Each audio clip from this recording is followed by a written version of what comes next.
Salut les barbus, c'est Nico de Barbu In Game, votre chaîne de présentation de règles, tuto peinture, tuto décor et unboxing.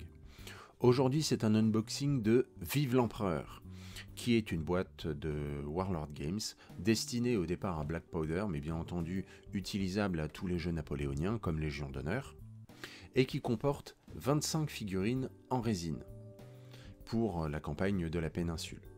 Regardons rapidement ce qu'il y a dedans.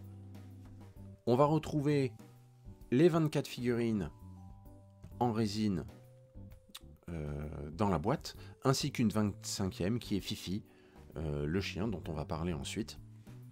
Je ne vais pas vous lire le texte qui est ici parce que je vais vous présenter ce bataillon un petit peu après parce qu'il a une histoire un petit peu particulière. En effet, Warlord Games a choisi de sortir des bataillons de ce type-là, qui sont composés de figurines en résine toutes différentes, absolument toutes différentes, et qui sont des bataillons fictifs avec une histoire un petit peu particulière. On va commencer par regarder un petit peu ce qu'il y a dans la boîte. Donc dans la boîte, on va retrouver un petit livret, je vais revenir dessus juste après, les socles, standard chez Warlord Games, et ici, deux boîtes plastiques qui contiennent toutes les figurines. Il y a les socles d'un côté, mais ils n'ont rien de bien exceptionnel. Voilà, ça c'est connu, je laisse de côté. Je vais surtout m'attarder sur ce petit livret. Ce petit livret présente tout simplement un peu l'histoire de cette unité, dont je vais vous parler juste après, quand on regardera les figurines. Donc quand on regarde à l'intérieur, on se rend compte que toutes les figurines sont présentées, toutes les figurines ont un nom, et toutes les figurines sont différentes. Moi j'ai trouvé ça pas mal du tout, voire même très intéressant à voir quand même 25 figurines totalement différentes à un tarif des plus raisonnables, c'est-à-dire 33,50 € prix officiel de chez Warlord Games, donc moins cher chez Maxi-Rêve, car la plupart du temps, quand vous dites que vous avez un barbu, vous avez des réductions. J'ai trouvé que ce n'était pas monstrueux, tout dépendait bien entendu de la sculpture et du moulage des figurines, mais on va regarder ça en détail juste après. Moi, il y a quand même quelque chose qui m'a particulièrement amusé en regardant cela, c'est ici. On voit différents personnages avec leurs noms, et il faut savoir que les noms n'ont pas été choisis au hasard, et j'aimerais souligner quand même que Warlord Games a profité de cette boîte pour rendre hommage à des personnes qui sont particulièrement investies dans le hobby. Vous pouvez voir notamment ici Mathieu Chaumont. Personnellement, ça m'a beaucoup amusé quand j'ai regardé ça. Mathieu Chaumont, pour moi, c'est Monsieur Maxi-Rêve. C'est quelqu'un qui soutient le hobby du wargame. Je rappelle que Maxi-Rêve est le distributeur officiel justement de Légion d'honneur. Donc, j'ai trouvé ça très bien de la part de Warlord Games, qu'ils profitent de ce type de boîte pour rendre hommage, pour faire un petit clin d'œil à des personnes qui font vivre le hobby, qui soutiennent les communautés. C'était vraiment une très bonne idée. Donc il y en a plusieurs comme ça, il y a plusieurs Français. Moi j'ai surtout tiqué sur Mathieu que je connais, forcément. Mais si vous cherchez, vous verrez aussi que dans les différents noms qui sont là, eh bien vous retrouverez des personnages qui ont existé à différentes époques, des historiens, et ainsi de suite. Maintenant, ce que je vous propose, c'est, une fois que l'on sait cela, c'est de découvrir l'histoire de ce 73e de ligne, car c'est le nom de ce régiment, surnommé les Bouchers. C'est de découvrir son histoire en faisant défiler au fur et à mesure les différentes figurines. Après la défaite de Pierre Dupont en 1808, un grand nombre de troupes françaises furent capturées.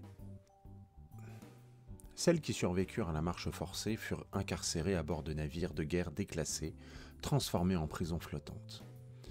Les conditions de vie à bord étaient exécrables, et de nombreux prisonniers mouraient de maladies, de mauvais traitements ou de malnutrition.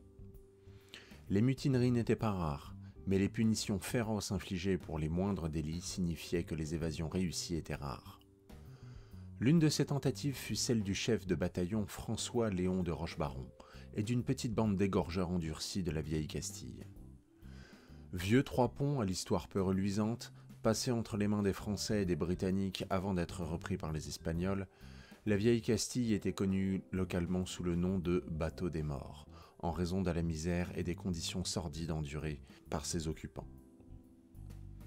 On ne sait pas exactement comment de Rochebaron s'est échappé, mais dans le carnage qui a suivi, le vieil Castille fut brûlé jusqu'à la ligne de flottaison et fit des centaines de victimes. Lorsque la fumée se dissipa, de Rochebaron et des dizaines de vétérans français s'enfuirent dans la campagne espagnole. Homme patriotique et loyal, leader charismatique, de Rochebaron conduisit sa bande d'évadés vers les lignes françaises, avec l'intention de participer à l'effort de guerre, et recueillit d'autres traînards en chemin. Homme d'éducation qui avait mis de côté les oripeaux de l'Ancien Régime pendant la Révolution, de Rochebaron avait été considérablement transformé par son séjour en captivité. Autrefois considéré comme un homme scrupuleusement honorable, il rejoignit les forces françaises en tant que vétéran endurci de la guerre de partisans, sans aucune pitié pour ses ennemis. Considéré comme inapte au service régulier, il fut placé à la tête d'une unité irrégulière d'hommes pris dans des circonstances similaires, qu'il nomma le 73e de ligne, d'après un régiment, dissous en 1803, dans lequel il avait servi plus tôt dans sa carrière. L'unité fut rapidement surnommée les Bouchers. Ces bouchers ont fait honneur à leur nom, se révélant d'une efficacité dévastatrice et d'une rigueur sauvage dans leurs actions contre les partisans espagnols et les patrouilles britanniques, semant la brutalité sur le champ de bataille et laissant un carnage sanglant dans leur sillage. Composé d'hommes issus de l'ensemble de l'armée française, le 73e comptait quelques personnages hauts en couleur.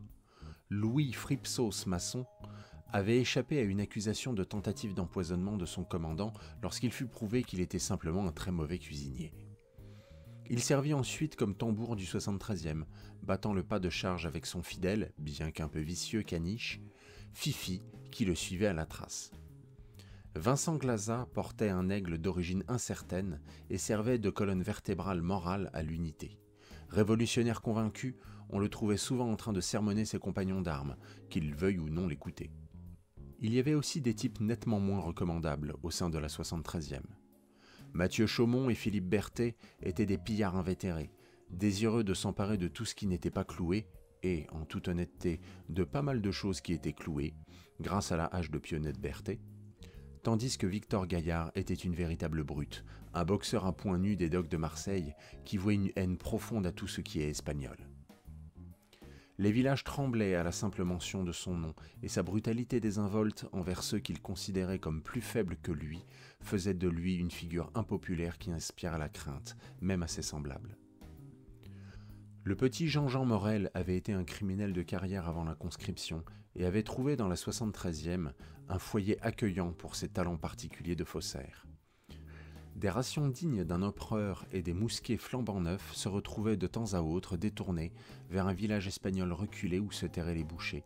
Les faucheurs, furieux et confus, découvraient alors que, miraculeusement, les documents de réquisition étaient parfaitement authentiques.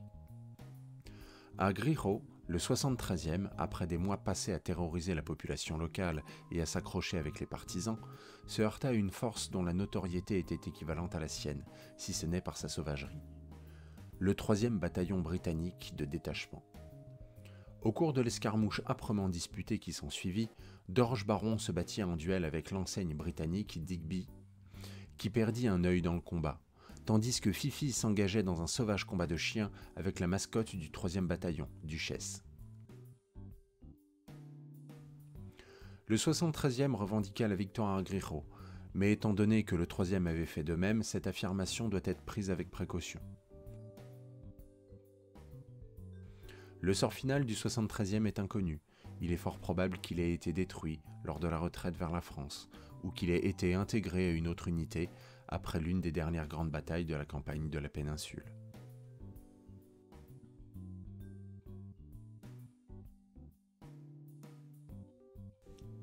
Donc voilà les barbus, moi j'ai été assez surpris par la qualité des figurines. Alors ce ne sont pas les plus belles figurines résines que j'ai vues, loin de là, mais à chaque fois ce sont des figurines qui ont un sacré caractère. On a quand même 25 figurines uniques, toutes différentes dans cette boîte, avec un historique comme vous avez pu le voir qui est assez cocasse, qui est plutôt bien pensé. On voit qu'ils ont aussi tout un attirail qui est extrêmement différent, ce qui en fait vraiment une troupe assez bigarrée.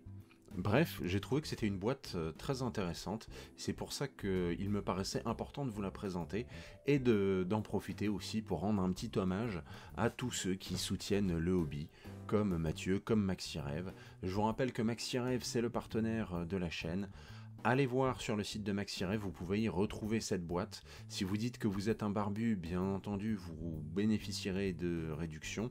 Et MaxiRêve est le distributeur de Légion d'honneur. Voilà, j'espère que ça vous a plu. Si c'est le cas, n'hésitez pas à liker la vidéo. Quant à moi, je vous dis à bientôt, et d'ici là, que le poil soit avec vous.